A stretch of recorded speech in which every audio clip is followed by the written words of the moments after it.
Good morning students. हम आपको पढ़ा रहे थे लेसन सेकंड जीवधारियों का वर्गीकरण एवं दिशा, जिसमें हमने आपको पढ़ाया था वर्गीकरण की आवश्यकता क्यों होती है और वर्गीकरण की पद्धतियाँ तीन प्रकार की होती हैं: प्राकृतिक पद्धति, कृत्रिम पद्धति और जाति वृत्तीय पद्धति, जो कि हमने पिछली क्लास में आपको पढ़ाया।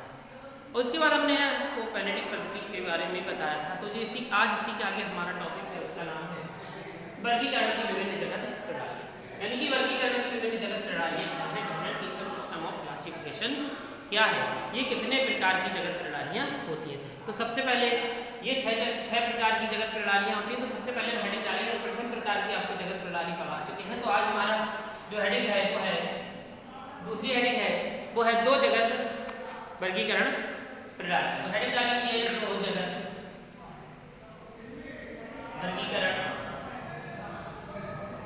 प्रणाली,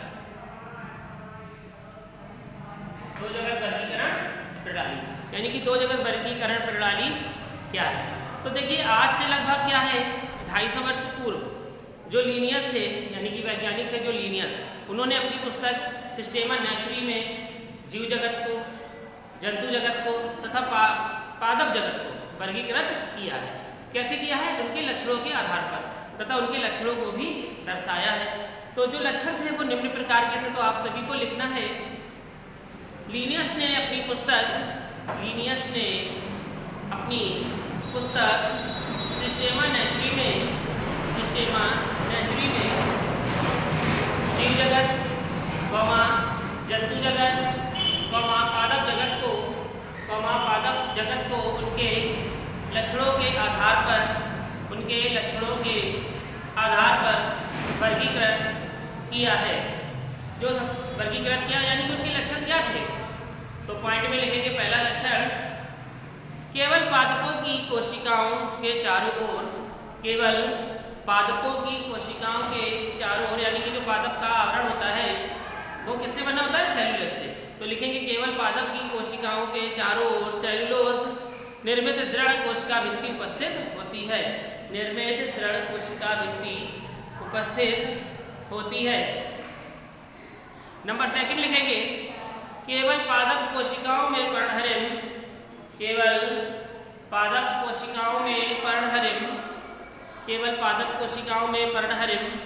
उपस्थित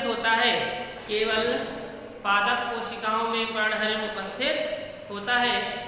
नंबर 3, केवल जंतुओं में गमन व संवेदनशीलता का विकास होता है। एवं संवेदनशीलता का विकास होता है। तो ये थी आपकी दो जगत प्रणाली। हेडिंग डालेंगे इसी के आगे तीन जगत वर्गीकरण प्रणाली। तीन जगत वर्गीकरण प्रणाली। तो तीन जगत वर्गीकरण प्रणाली क्या है लिखेंगे या समझेंगे। 20वीं सदी के मध्य में, यानी कि जो 20वीं सदी थी उसके मध्य में सूक्ष्मदर्शी से संबंधित ज्ञान से अभूतपूर्व वृद्धि हुई, जो दो जगत वर्गीकरण की कमियों को दूर करने के लिए सहायक हुई। तो लिखें सूक्ष्म जीवों से संबंधित ज्ञान में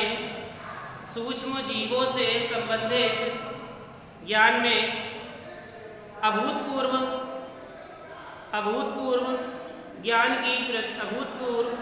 वृद्धि हुई। सूक्ष्म जीवों से संबंधित ज्ञान में अभूतपूर्व वृद्धि हुई।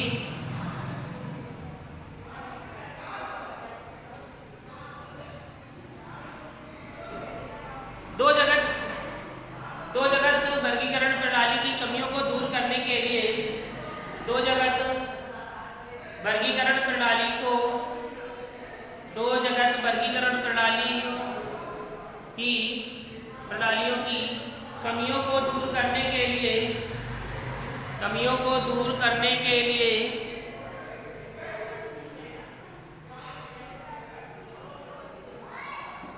जे हॉन्ग तथा अर्नेस्ट हैकेल होमोंग तथा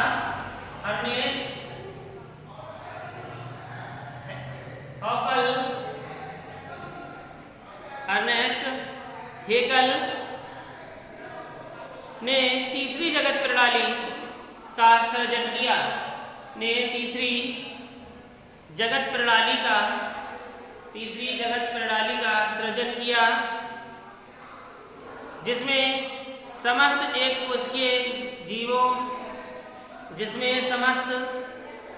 कोशिकीय जीवों जैसे प्रोटोजोआ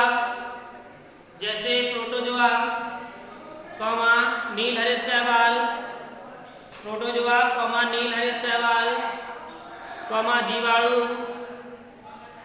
जीवाणु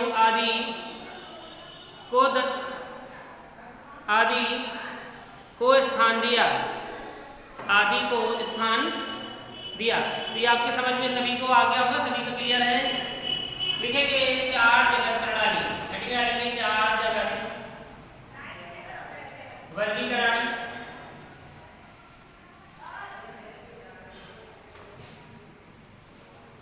4 जगत वर्गीकरण प्रणाली। 4 जगत वर्गीकरण प्रणाली क्या है ये समझेंगे कि 4 जगत वर्गीकरण प्रणाली क्या है। तो लिखेंगे, ये यहाँ पर हम आपको समझा रहे हैं, पहले फिर लिखिए। यदि कुछ समय पश्चात वैज्ञानिकों ने 4 जगत प्रणाली दी, जिसमें उन्होंने प्रोटिस्टा के स्थान पर मोनेरा को स्थान दिया। तो लिखिए, कुछ समय पश्चात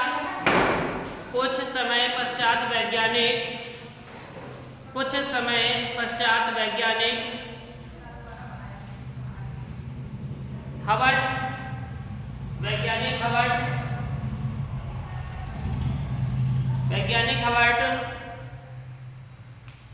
एफ कॉपलैंड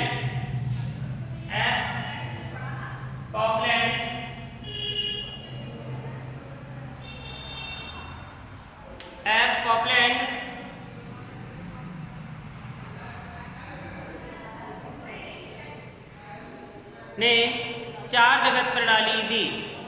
कॉपलैंड ने 4 जगत प्रणाली दी, जिसमें प्रोटोकिस्टा के स्थान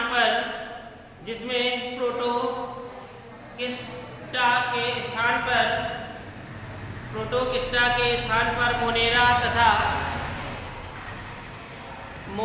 तथा प्रोटिस्टा जीवों को स्थान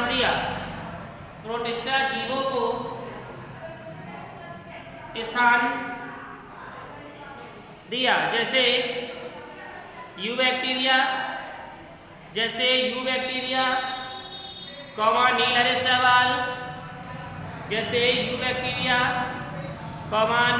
शैवाल, आर्की बैक्टीरिया,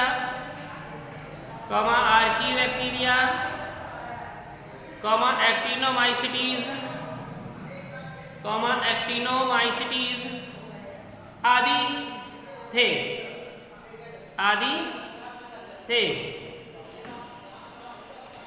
इसी प्रकार जगत प्रोटिस्टा में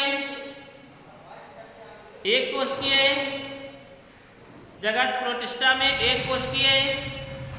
अथवा कुछ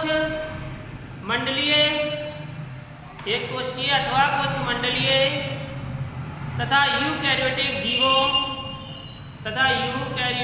जीवों जैसे प्रोटोजोआ,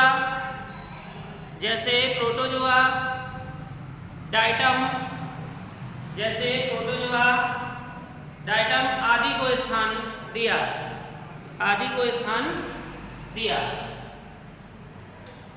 तो आपको ये समझ में आ गया कि ये जो स्थान प्रोटिस्टा को दिया गया है तथा मोनेरा को दिया गया है, किस जगत प्रणाली में दिया गया है? 4 जगत प्रणाली में। किसमें? 4 जगत प्रणाली में। इसी प्रकार से अगली हेडिंग आती है जिसका नाम है 5 जगत प्रणाली। 5 जगत वर्गीकरण प्रणाली। 5 जगत वर्गीकरण प्रणाली। हेडिंग डाल लेंगे इसमें लिखेंगे RH विटेकर ने RH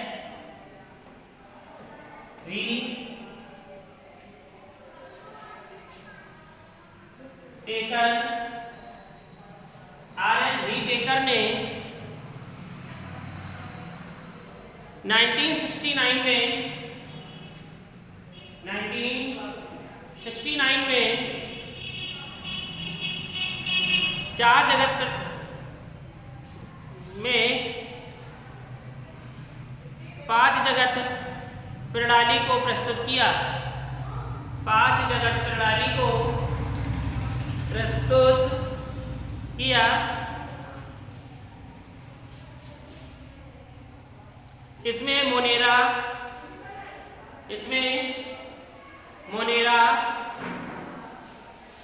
कॉमा प्रोटिस्टा, इसमें मोनेरा कॉमा प्रोटिस्टा कॉमा कवक कॉमा पादप आदि जंतु को रखा। आदि जंतुओं को रखा।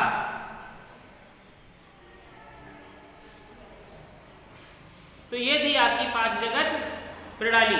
हेडिंग डालेंगे 6 जगत वर्गीकरण प्रणाली। 6 जगत वर्गीकरण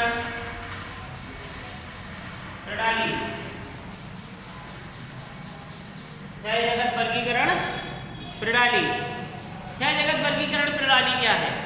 लिखेंगे कॉर्नवूज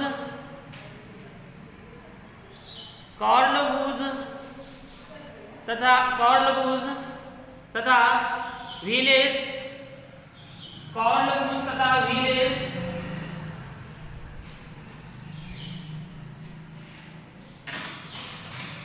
कॉर्नवूज तथा व्हीलेस ने 1990 में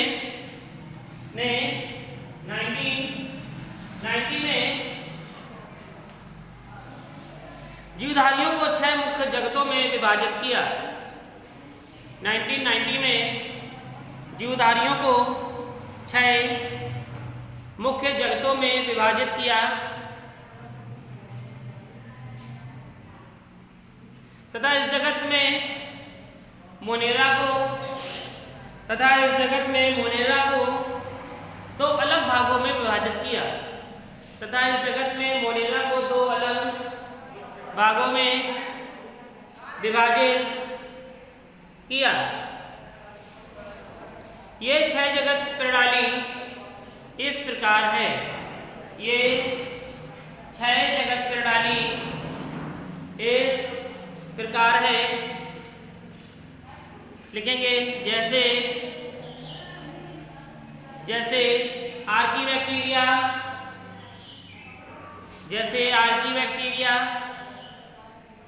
कॉमा यूबैक्टीरिया,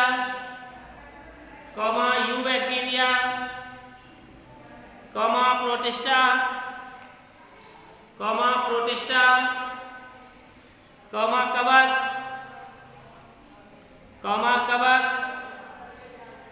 कॉमा पादप व जंतु,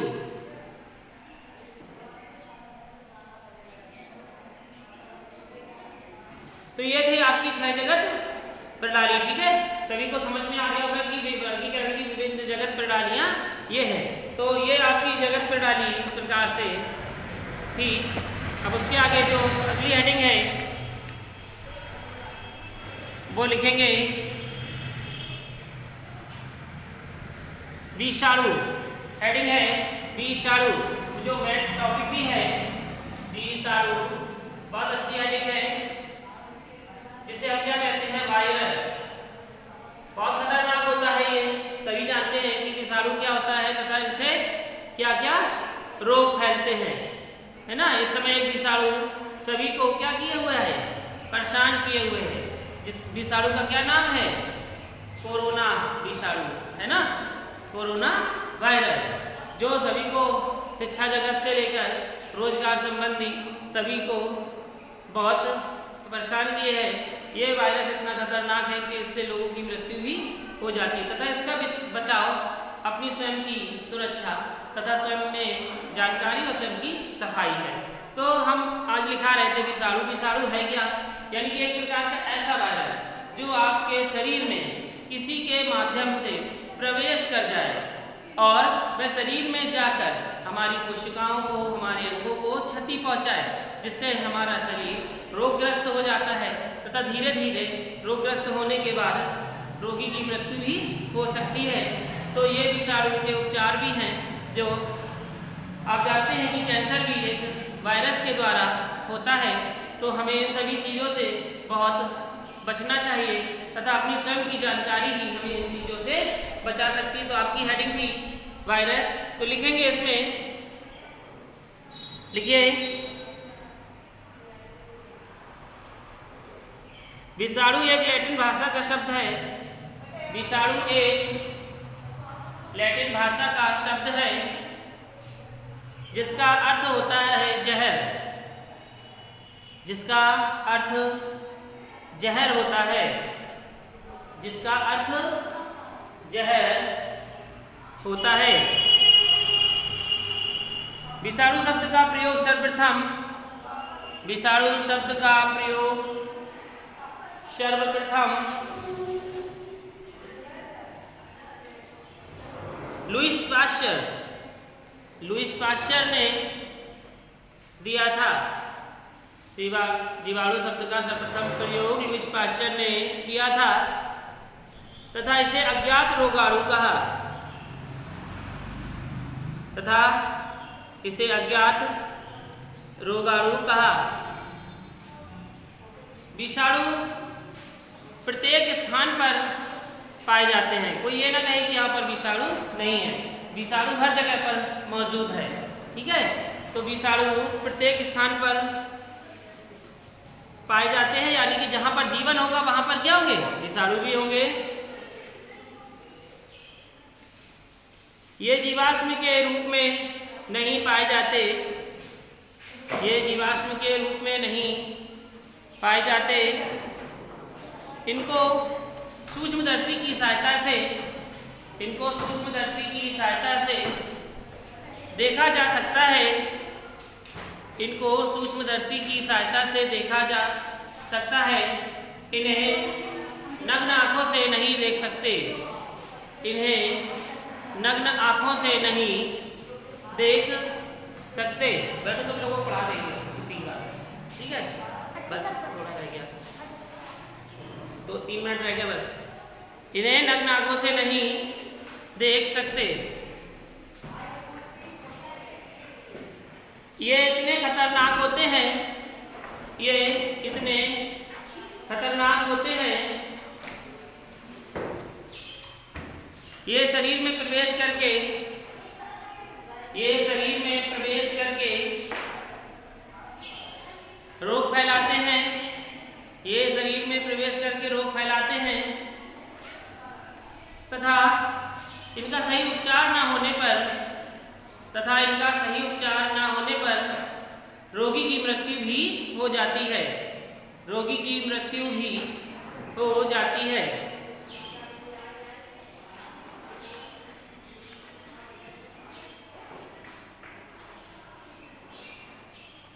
तो ये था आपका विषाणु। कल की जो हमारी हेडिंग होगी इसी से रिलेटेड होगी, जिसका नाम होगा विषाणु से संबंधित खोजें, यानी कि विषाणु को किसने खोजा, विषाणु से संबंधित खोजें क्या हैं, विषाणु किस प्रकार से हमारे लिए नुकसानदायक है। जैसा कि हमने आपको बताया कि इस समय जो वायरस है यानी कि विषाणु है, वह हमारे लिए बहुत ही खतरा बना हुआ है और उससे जनजीवन पूरा अस्त व्यस्त हो चुका है। तो वो भी एक प्रकार का क्या है? विषाणु है। विषाणु से कई प्रकार के रोग भी होते हैं, शायद आप लोग जानते भी होंगे, जैसे जुकाम है, कैंसर है, सामान्य सर्दी है, इन्फ्लुएंजा है, रूबेला है। सुना है रूबेला? रूबेला वायरस आप सभी ने सुना होगा। पिछले साल प्रत्येक स्कूलों में एक टीम आई थी और रूबेला वायरस की सभी को इंजेक्शन लगाए थे, है ना? तो रूबेला वायरस है। इस समय एक वायरस निकला, वो कोरोना वायरस है। तो इससे पोलियो है, पोलियो भी आपका विषाणु से ही फैलता है। छोटी माता है, आप सभी जानते होंगे, छोटी माता, बड़ी माता, जिसे चिकन पॉक्स कहते हैं, शरीर में छोटे छोटे से दाने निकल आते हैं। तो ये भी सब किससे फैलता है? विषाणु से। और जो चिकन पॉक्स है इसके विषाणु कहाँ होते हैं? हवा में उड़ते हैं। यानी कि जैसे किसी के है चिकन पॉक्स, तो हवा में कोई व्यक्ति खड़ा हुआ है, हवा में उड़ के उस व्यक्ति के चिपक जाएंगे और उस व्यक्ति को भी ग्रसित कर देंगे। इसीलिए आपने देखा होगा कि जब इस प्रकार का कोई रोगी होता है तो उसे घर के अंदर रखा जाता है और संपर्क में किसी के आने नहीं दिया जाता। देखा है, जब किसी को माताएं निकल आती हैं तो वह घर के अंदर ही रहता है, बाहर नहीं, क्योंकि इसके जो विषाणु होते हैं वो हवा में उड़ते हैं। और तथा इससे इंसेफेलाइटिस, डेंगू, एड्स, शॉर्ट्स, रेबीज, बड़ी माता, खुरपका, इस प्रकार के रोग हो जाते हैं। तो आज हमने आपको विषाणु बताया, कल हम आपको बताएंगे विषाणु से होने वाले रोग तथा विषाणु की खोजें, विषाणु की संरचना। तब तक के लिए धन्यवाद।